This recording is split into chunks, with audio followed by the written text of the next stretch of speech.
For nearly a decade, the remains of a small child found behind a mobile home in Alabama were known only as baby Jane Doe.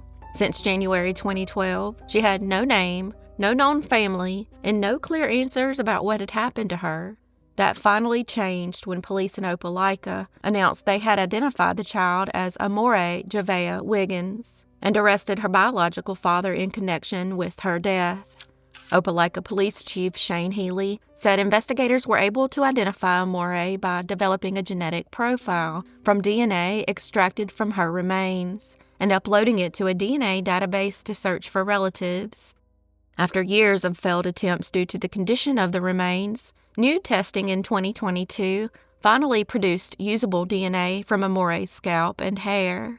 That genetic profile was then used by a genealogist working closely with the National Center for Missing and Exploited Children to identify potential relatives and develop investigative leads. Police identified Amore's father as Lamar Vickerstaff Jr., who was arrested in Jacksonville, Florida, and charged with felony murder. Vickerstaff and his wife, Ruth Vickerstaff, who is not Amore's mother, were also charged with failure to report a missing child. Chief Healy explained that Amore's biological mother, Sherry Wiggins of Virginia, lost contact with her daughter after a Virginia court awarded Lamar and Ruth Vickerstaff legal and physical custody of Amore in 2009. Healy said Sherry had been searching for her daughter ever since. Amore's skull and bones were discovered on January 28, 2012, in a trailer park in Opelika, a city of roughly 30,000 people located about 55 miles northeast of Montgomery. At the time, investigators could not identify her, and she became known simply as Baby Jane Doe, or Opelika Jane Doe. Authorities believe Amore, who was born on New Year's Day in 2006, was between 4 and 7 years old when she was killed. An autopsy revealed she had suffered 15 fractures to her skull, arms, legs, shoulders, and ribs during her life. Forensic scientists also determined that she had been malnourished. Police have asked anyone who knew the family in any of the places they may have lived, including Alabama, Jacksonville, Florida, and Norfolk, Virginia, to come forward with information. Investigators also noted that Lamar Vickerstaff grew up in Opelika and was in the process of retiring from the United States Navy at the time of his arrest. After more than 10 years without a name, Amore Joveah Wiggins was finally identified. For investigators, it marked the end of a long search for answers. For Amore, it meant she was no longer just baby Jane Doe.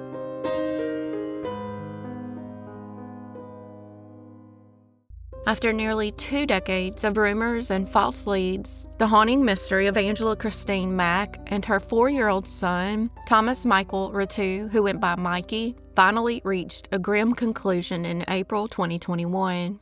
Angela and Mikey vanished in September 2002 after a series of confusing events involving a car accident, a stolen vehicle, and a move to a farm in Alton, Missouri. For years, stories circulated that Angela had sold her son or fled to California, but the truth remained buried on a farm owned by Clarence and Barbara Cruzen. In April 2021, the Oregon County Sheriff's Office and the FBI finally broke the case after re-interviewing Barbara Cruzen in Virginia. On April 2, 2021, Barbara was given a polygraph exam and failed. She then confessed to what really happened in late 2002. She said that her late husband, Clarence Cruzen, murdered both Angela and Mikey. He then destroyed their remains in an outdoor furnace at their farmhouse. This essentially destroyed all the evidence.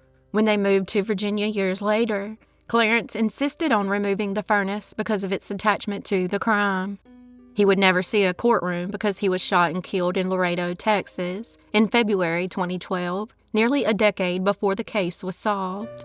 While many felt Barbara deserved at least an accessory after the fact charge for helping to hide the furnace, investigators have said she will not face charges because she provided the crucial missing link that finally allowed them to close the case.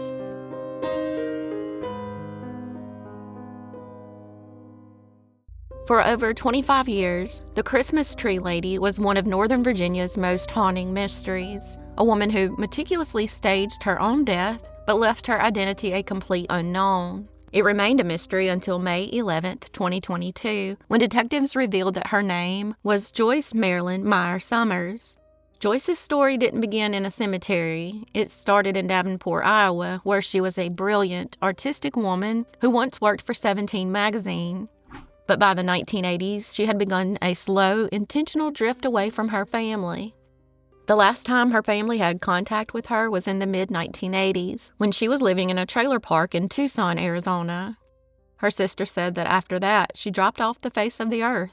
In the early 1990s, her brother returned to Tucson to check on her, only to find her trailer empty and abandoned. They then hired a private investigator who found hints that she might have moved to the East Coast, but the trail eventually went cold. Meanwhile, Joyce had moved across the country and settled in Northern Virginia. Then, on December 18, 1996, after taking her own life, a groundskeeper found her body in the Babyland section at Pleasant Valley Memorial Park Cemetery in Annandale, Virginia. At the time, people theorized that she had a deceased child in the cemetery or was involved in a cult. However, her sister would be the one to shed some light on the real reason she chose the Babyland section. She theorized that it was a symbolic gesture regarding Joyce's belief that parents can permanently damage their children. She based the belief on her own traumatic experiences as a child. For decades, her image was a sketch on a missing persons flyer. The breakthrough didn't come from old police files, but through advanced DNA testing conducted by Othram. By using forensic-grade genome sequencing, they traced her DNA to a family tree in the Midwest.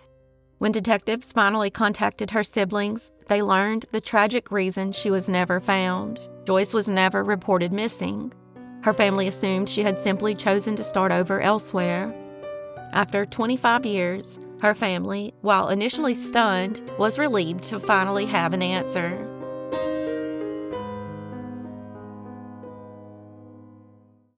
Nearly a decade after the brutal murder of Pamela Myles-Johnson, the search for her killer ended in September 2025 when her husband, 70-year-old Charles Johnson, was arrested.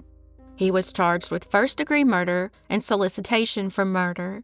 This confirmed long-held suspicions that Pamela was murdered because of the contentious divorce and $6,000 financial dispute that she and Charles were going through. The court hearing was scheduled just days after her murder. Charles didn't act alone and had help from 43-year-old Shannon Robinson. He was also arrested and charged with murder and the aggravated kidnapping of Pamela's two young nieces. The girls, ages 7 and 10, were being raised by Pamela after their own parents died in a murder 3 years earlier. 15 minutes later, the girls and Pamela's 2013 Buick Enclave were abandoned on Wade Street. Thankfully, the children were found unharmed and were able to give investigators a description of the man, later identified as Charles Johnson. Investigators weren't done yet and arrested a third suspect, John Fitzgerald Bonvillain Jr., and charged him with conspiracy to commit first-degree murder. While he wasn't present on the night of the murder, it's believed he played a crucial role in the planning and facilitation of the murder-for-hire plot. At this time, all 3 men remain in custody at the Terrebonne Parish Criminal Justice Complex without bond, awaiting further legal proceedings.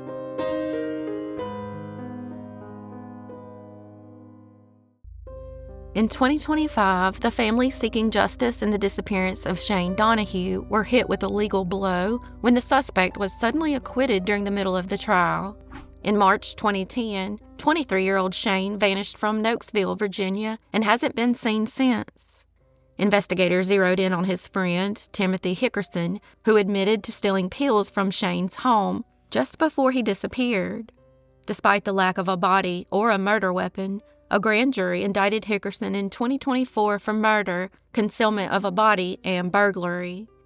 On the third day of the trial, on November 18, 2025, it came to an abrupt and controversial halt when the judge ruled that the prosecution's evidence was legally insufficient to support a conviction. Despite years of work on the case, they had no DNA, no blood, no murder weapon, and no forensic evidence to link Hickerson to a crime that they had no evidence of. The only evidence was cell phone records that placed both men near Hickerson's farm on the day Shane vanished. Hickerson can also never be retried due to double jeopardy. Virginia law states that if a judge grants a motion to strike, they must enter a judgment of acquittal. The ruling left Shane's family in a state of visible anger and frustration as the legal path to holding someone accountable vanished. While Timothy Hickerson is now legally cleared, Jane Donahue remains missing, and as of February 2026, this case remains unsolved.